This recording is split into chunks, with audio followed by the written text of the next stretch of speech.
I'm going to cover the first three chords that I believe are the most important chords.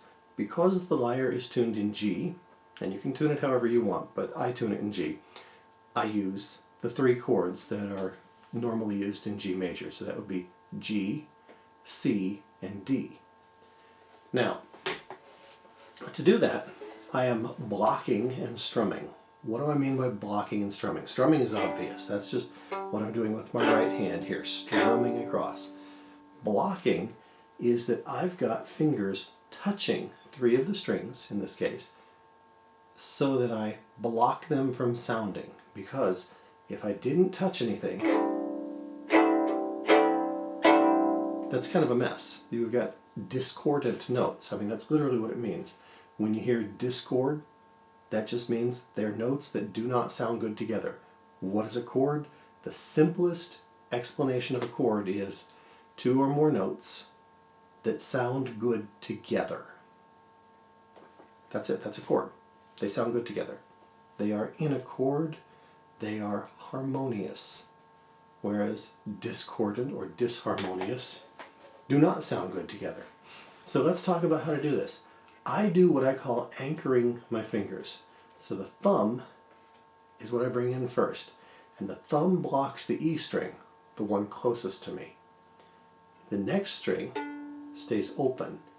Then the index finger will touch gently to block the the D string stays open, the C string gets blocked, we've got the B string stays open, the A string gets blocked, the G string stays open. So we've got closed, open, closed, open, closed, open. That's it. In the handout that I did for the basic bardic board class, I notate that as XO, XO, XO, X being, that's the one that's blocked. It's not happening. O is for open. So XO, XO, XO is closed, open, closed, open, closed, open. And that makes a G chord.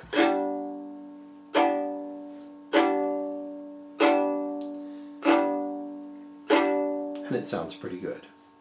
Now, if I want to change to a C chord, which will be the next one, what I'm going to do is I'm going to keep my middle finger exactly where it is. That becomes my anchor for a chord change. And it becomes the anchor because that's the one that's holding still and everything else moves in relation to it. What happens is my thumb and my index both move one space closer to the middle finger. Just like that. And that leaves open, closed, open, closed, closed, open. Doesn't that sound good? And then what I suggest is practicing. When I did my class, I would just make people switch back and forth between that G and that C, and that G and that C. So C,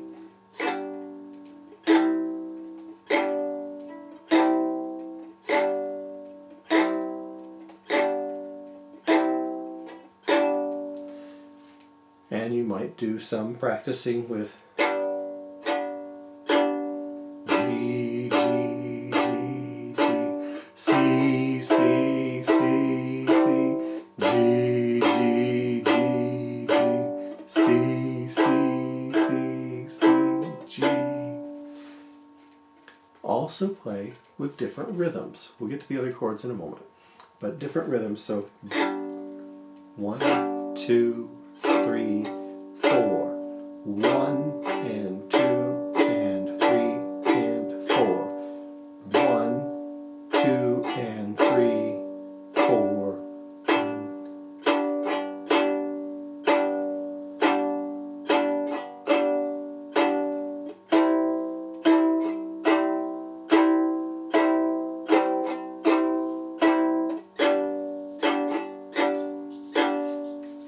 And this is great if you've got a song that uses just G and C.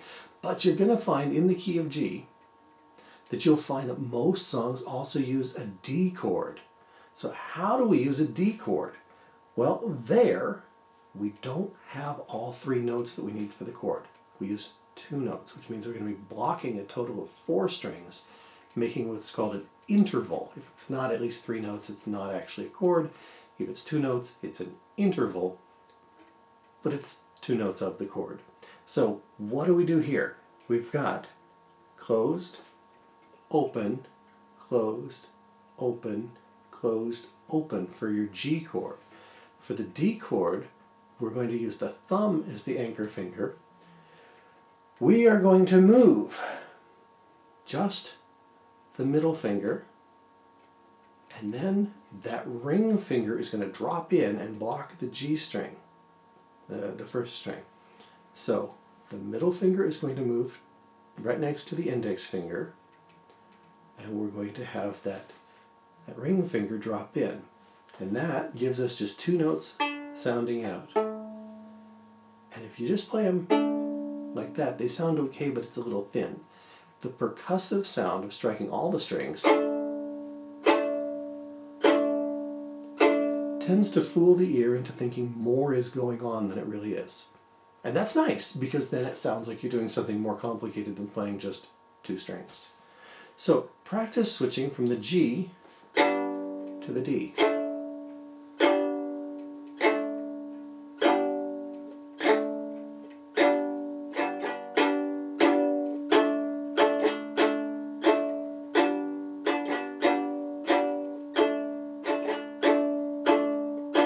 And even throw in the C sometimes.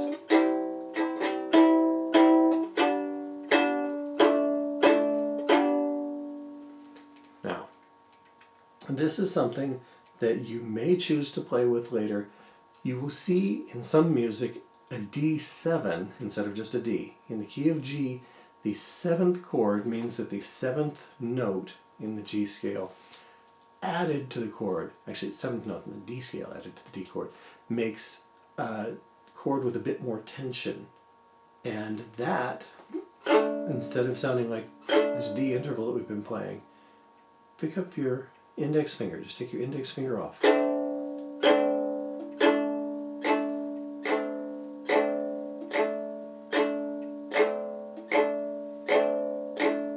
Now let's listen to that in context.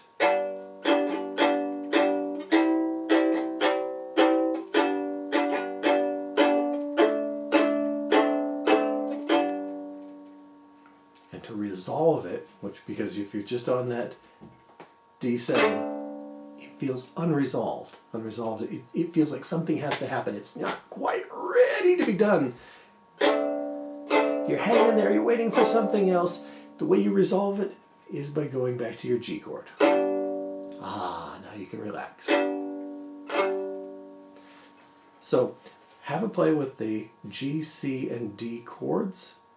Have fun with them, play with different rhythms, and enjoy your lyre. I will do one more video where I will talk about 2 minor chords and a little bit you can do with those just for the fun of it. See you in a moment.